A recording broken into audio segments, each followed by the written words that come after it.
행복하세요? 네. 2018년 마지막 주일 예배자로 오신 여러분들을 진심으로 사랑하며 축복합니다. 사람들은 말합니다. 마지막이 좋아야 해, 끝이 좋아야 한다니까, 이런 말을 많이 하죠. 이런 말들 안에는 또 이런 질문들이 존재합니다. 그럼 과정과 결론 중에서, 과정과 결과 중에서 어떤 것이 중요할까라는 게 퀘스천 마크입니다. 여러분들 어떻게 생각하십니까? 과정이 중요하다라고 생각하십니까? 그 다음에 결과가 중요하다라고 생각하십니까? 그렇죠. 둘 다.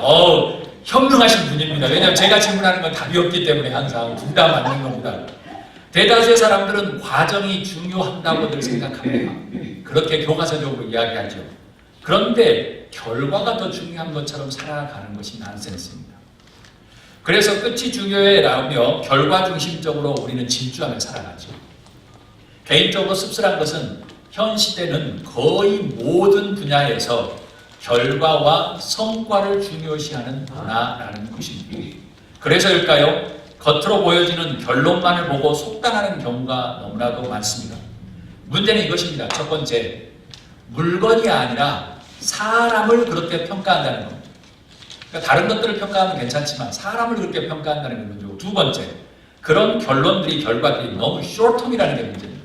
무슨 말이냐면 단기적인 결과에 평가를 하기 때문에 내일이면 그 결과가 바뀔 건데 그 결과 가지고 그냥 왁자지껄하면서 대단하다고 평가하는 것이죠. 그것이 곧 함정입니다. 원인은 현 시대 사람들은 기호가 너무 빨리 변하기 때문에, 좋아하는 게 너무 빨리 변하기 때문에 실증을 빨리 느낀다는 겁니다. 그래서 결과가 맞다라고 쫓아가면 큰 함정이 있습니다. 빠르게 리모컨을 누르지 않으면 안 되는 강박증에 우리는 살아가고 있죠. 버티지 못합니다. 계속 움직여야 합니다. 전형적인 어둠의 세력인 사탄이 이용하는 아주 전략에 우리가 빠지고 있습니다. 특별히 교회들도 그 전략에 허우적거리고 있는 것이 마음이 아픕니다. 이런 문화 속에서 우리는 예수님을 따르는 제자로 살아가야 합니다.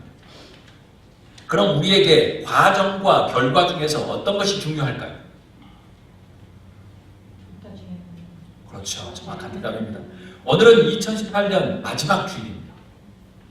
매 주일이 다시 돌아오지 않겠지만 내일이면 2018년은 역사와 추억 속으로 되돌아갑니다. 올해 우리 교회의 표어는 긍휼과 헤아림이었습니다. 한번 읽어보겠습니다. 긍휼과 헤아림. 긍휼과 헤아림입니다. 그런데 내일이면 긍휼과 헤아림이었습니다 라고 해야 할 겁니다. 과거로 돌아가죠. 여러분은 어떻게 한 해를 보내셨습니까? 목표들은 어떻게 이루셨습니까? 아니면 그 목표에 조금이라도 다가가셨습니까? 그럼 신앙 안에서 긍휼과 헤아림이라는 목표는 어떻게 조금 이루셨습니까? 올해 1월 6일 첫 주일에 저는 이렇게 말씀을 증거했습니다. 여러분의 기억을 되살려 주시길 바랍니다. 제목은 다 함께 따라합니다. 긍휼의 사람, The Merciful이라는 단어였습니다. 제목이었습니다. 본문은 이겁니다. 자비한 사람은 복이 있다. 잘 들으셔. 자비한 사람은 복이 있다. 하나님이 그들을 자비롭게 대하실 것이다. 그러니까 우리 앞에 자비로움이 없으면 하나님은 자비롭게 대하지 않는다는 말씀입니다. 우리가 용서하지 않으면 하나님의 용서는 없다는 겁니다. 긍휼의 관점으로 세상을 구분할 때 제가 그렇게 말씀드렸습니다. 긍휼의 관점으로 세 사람은 네 가지 분류를 할 수 있다. 긍휼을 이용하는 사람, 긍휼을 한척하는 사람, 긍휼을 베풀어야 하는 사람, 그리고 긍휼이 몸에 배인 사람. 하나님이 인정하는 사람은 긍휼이 몸에 배인 사람. 긍휼한 척하거나 긍휼을 이용하거나 긍휼을 베풀어야, 의무적으로 베풀어야 하는, 저희 목사처럼 베풀어야 하는 사람에게는 하나님은 아니고 긍휼이 몸에 배인 사람에게만 하나님은 인정하십니다. 여러분은 어떤 부류의 사람이 되기를 소망하십니까? 올 한 해 예수님 앞에서 어떤 부류의 신앙인으로 사셨습니까? 그래서 이렇게 전했습니다. 첫 번째, 하나님의 긍휼을 받으려면 긍휼한 사람이 되라는 것이었습니다. 두 번째, 살고 싶은가? 하나님 앞에서 긍휼하라였습니다. 세 번째, 하찮게 보이는 것에 집중하라는 것이었습니다. 그래서 말씀은 이것입니다. 너희는 내가 줄일 때 내게 먹을 것을 주었고, 목마를 때 마실 것을 주었으며, 나그네로 있을 때 영접하였고, 헐벗을 때 입을 것을 주었고, 병들어 있을 때 돌보아 주었고, 감옥에 갇혀 있을 때 찾아주었다 할 것이다. 누구에게요? 양에 속한 사람에게. 하나님을 만날 때, 예수님을 만날 때, 양과 염소를 가를 때 양에 있는 사람에게는 딱 한 가지였습니다. 하찮고 보잘것없는 것에 집중한 사람만 하나님의 나라에 들어갑니다. 큰 것을 위해서 쫓아갔던 사람들은 하나님 앞에 눈에 끝입니다. 그래서 이렇게 표현합니다. 임금이 그들에게 말하기를 내가 진정으로 너희에게 말한다. 너희가 여기 내 형제 자매들 중에서 지극히 보잘것없는 사람 하나에게 한 것이 곧 내게 한 것이라고 이야기합니다. 이것이 예수님의 말씀입니다. 이것이 곧 천국을 들어갈 수 있는 귀한 말씀입니다. 사랑하는 여러분, 올 한 해 지극히 작은 자에게 긍휼과 헤아림으로 사셨습니까? 아멘. 하나님 앞에서 여러분은 어떻게 사셨습니까? 영원한 생명, 즉 예수님의 구원은 의외로 하찮은 것, 쉬운 것에서 갈라집니다. 큰 건물을 세웠다거나 큰 성공을 했다거나 하나님 눈에서는 노임, 지로임, 하찮은 것에서 하나님의 구원은 갈라집니다. 다시 처음 질문으로 돌아갑니다. 과정과 결과 중에서 어떤 것이 중요할까요? 다 함께 따라합니다. 모두 중요하지요. 둘 다 중요합니다. 그럼 긍휼과 헤아림의 관점에서는 과정과 결론 중에서 어떨까요? 신앙인들도 결과가 중요해 라는 것을 신앙에게 적용하려고 합니다. 그래서 이들의 합리적인 생각에도 저는 이해가 갑니다. 그럴듯하지요. 예수님이 십자가에 돌아가실 때 한 명의 죄수가 마지막에 숨 죽기 전에 마지막에 죄사함을 받고 낙원에 갔습니다. 또한 재산을 탕진하고 아주 허랑방탕하게 살았던 돌아온 탕자가 형보다 더 우대를 받습니다. 예수님의 비유 중에서 아침 일찍 새벽부터 와서 일한 사람이나 늦게 온 사람이나 샐러리가 똑같았습니다. 하루 일당. 또한 결혼잔치에 등불을 기름에 준비하고 왔는데 준비하지 않는 사람이나 준비하는 사람이나 마지막까지 똑같아요. 그런데 그때 준비해 있는 사람이 구원을 받았습니다. 그래서 우리는 이렇게 이야기합니다. 끝이 좋아해 라고 이야기하죠. 그럴듯합니다. 그래서일까요? 신앙인들도 이런 사고의 경향들이 있습니다. 한번 읽어보도록 하겠습니다. 과정보다 결과가 중요하다. 이런 사고를 가지고 있습니다. 결과 중심적인 사고지요. 과정은 잊혀지고 결과만 남는다는 식입니다. 이런 사고는 무엇인가? 배가 아프다는 사고가 있는 겁니다. 배가 아프다는 사고가 밑바탕에 깔려 있는 겁니다. 나중에 왔는데 왜 나하고 똑같이 받아? 그동안 대강 살았는데 왜 존중을 받아? 세상적으로 살다 허렁방탕하고 살아왔는데 왜 존중을 받지? 끝에 회개하고 믿으면 구원을 받는다는 생각이 우리 삶에 무세하기 때문에 그렇습니다. 그래서 뭐죠? 배가 아프다는 거예요. 먼저 와서 일했는데 대접을 안 받는 것 같아. 배가 아프다는 사고입니다. 끝에 회개하고 믿으면 구원받는 생각이 우리 안에 있기 때문에 그래요. 탕자도 십자가상에 한 명의 죄수도 구원을 받았기 때문에 그런 겁니다. 성서가 그렇게 말하기 때문에 옳은 표현입니다. 그런데 이렇게 단정하고 믿기에는 큰 함정들이 성서에는 너무나도 많이 존재합니다. 착각이나 오해일 가능성이 너무합니다. 과정보다 결과가 중요하다는 생각들은 사람들은 이렇게 주장할 겁니다. Do the things right이라고 해요. Do the things right. 올바르게 하라는 것이죠. 올바르게 하라는 겁니다. 일을 올바르게 하라는 것이죠. 그 말은 최선을 다하라는 겁니다. 세상에서는 최선을 다하라는 말이 아주 옳은 표현입니다. 이 표현은 결과와 성과 지향적인 일인 겁니다. 옳지 않더라도 올바로 하면 되는 거야 라는 것이죠. 시키는 대로 그냥 열심히 최선을 다하라는 거예요. 잘못되더라도 그냥 조용히 잠자코 일을 열심히 하라는 겁니다. 미래지향적이지 않습니다. 현실지향적이고 결과와 성과만 나타내려고 하는 겁니다. 마지막만 잘 되면 좋은 거야.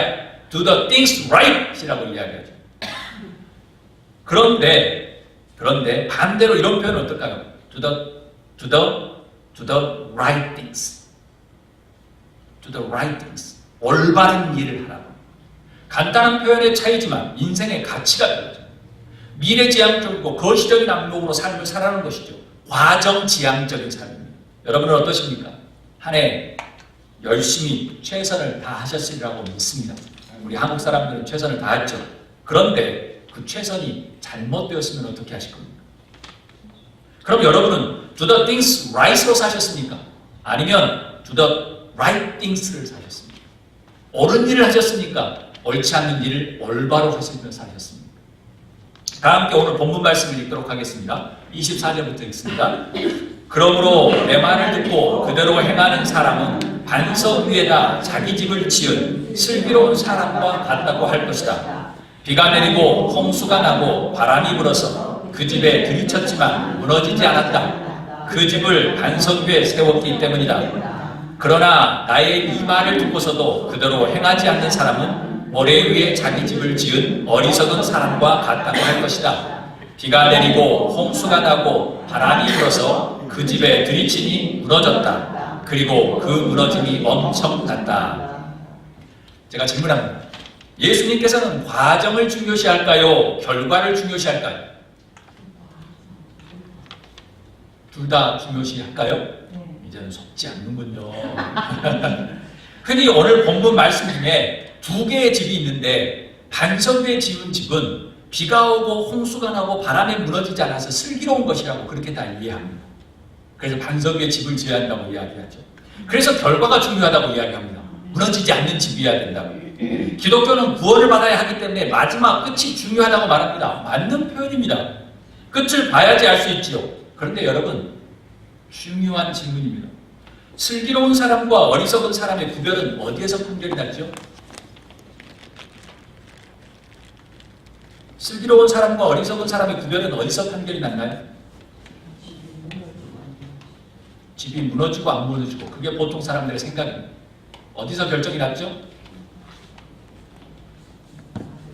처음부터 결정이 끝났습니다. 처음부터. 집중하셔야 합니다. 처음부터 모래 위에 집을 지었는지 아니면 반석 위에 집을 지었는지 판결은 이미 났었습니다. 사람들이 모르고 과정이 어떻게 시작되고 과정에서 어떻게 집을 지었는가가 중요하다는 의미입니다. 즉 결과는 과정에서 어떻게 어떤 방향으로 무엇을 위해서 살았는지에 따라 결정된다는 것을 말씀드리는 겁니다.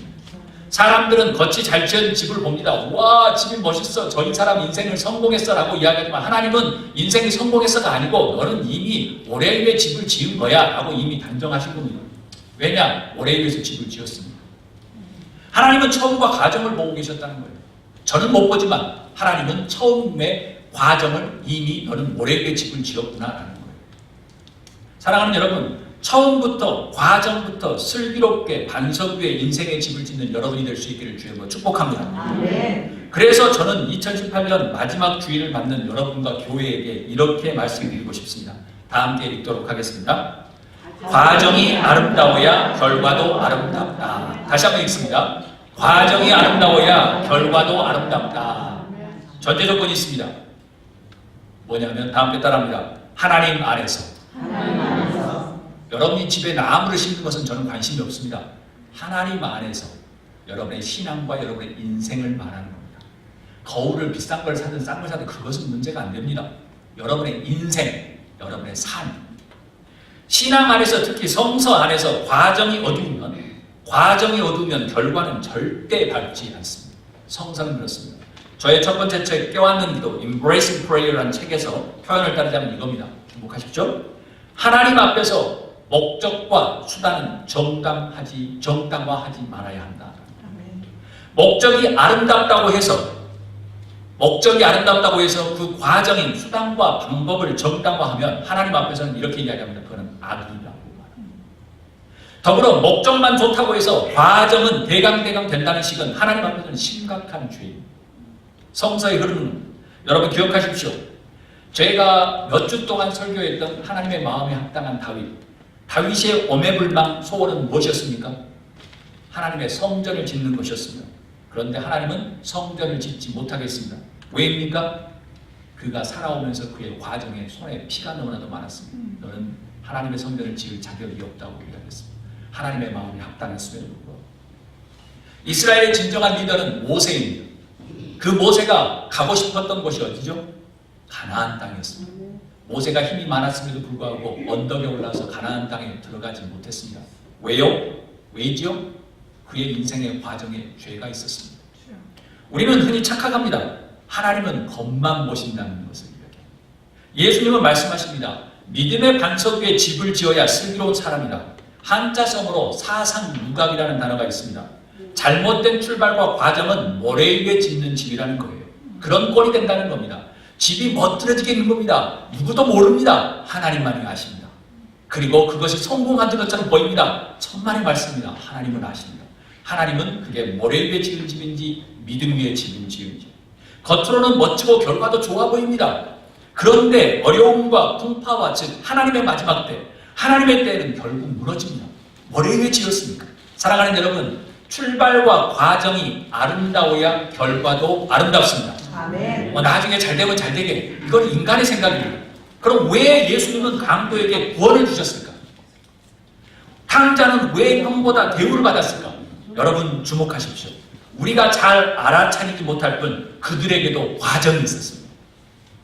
비교하면서 난 억울해 라고 하시면 안 됩니다. 나는 빨리 믿었는데 왜 나는 탕자 형처럼 이렇게 되는 거야? 나는 왜 아침부터 열심히 일했는데 저 사람하고 똑같을까? 이 억울해 하고 생각하면 성서는 정확히 이야기합니다.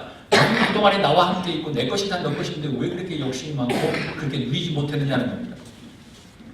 나는 억울해 하면 안 됩니다. 그들도 그들 나름대로 과정을 거쳐서 눈물로 회개하면서 주님께 돌아오는 것입니다. 절대 마지막에 잠깐 간을 보듯 회개로 일어날 수 없는 겁니다.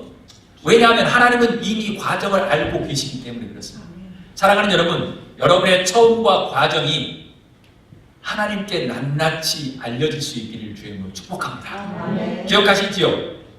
예수님 십자가에 못 박히실 때 회개해서 구원받은 한 명의 강도가 있지만 다른 한 명의 강도는 뭐 했습니까? 예수님을 조롱했습니다.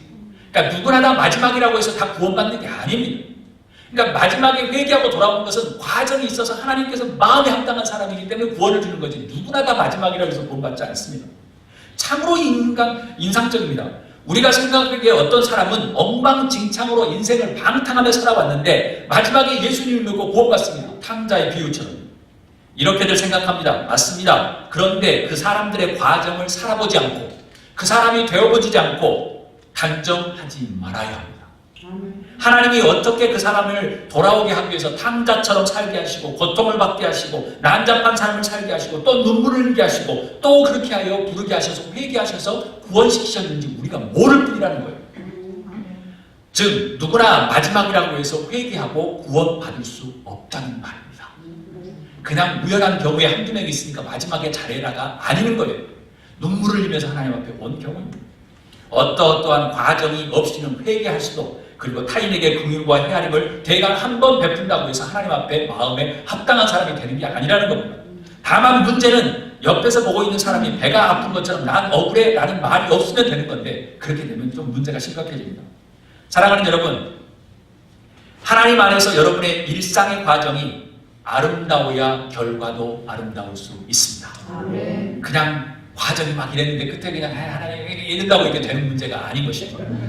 매일의 일상이 긍휼과 헤아림의 몸에 배인 여러분이 될 수 있기를 주여 축복합니다. 매일의 일상이 아름다운 과정이 되어서 do the things right이 아니고 그냥 죄에 막 범하면서 세상 사람하고 똑같으면서 에이 그냥 do the things right 할 거야 이게 아니라 do the right things 올바른 일을 처음부터 하는 여러분이 될 수 있기를 주여 축복합니다.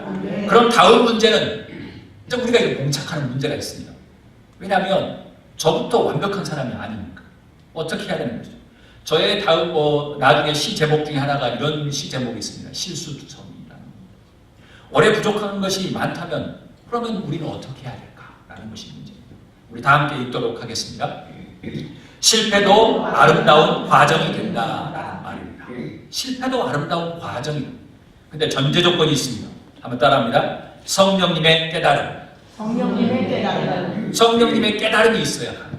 그러니까 무조건 실패가 다 과정이 되진 않습니다. 세상에 실패하는 사람도 끝에 가서 다 망가지는 사람도 많습니다. 그런데 왜 성령의 깨달음만이 있어야지 그 실패가 아름다운 과정이 될 수 있습니다. 모래 위에 집을 지은 사람, 반석 위에 집을 지은 사람 둘의 차이는 무엇이냐면 마지막 홍수가 왔을 때 무너지고 서 있는 것이었습니다.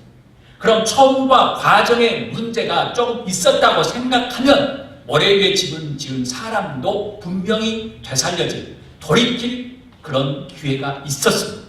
그런데 집이 멋있으니까, 비싸게 잘 지었으니까 그냥 잘 짓고 산 거죠. 다른 사람들 박수 쳐주고 야 너희 집 멋있다 라고 한 거죠.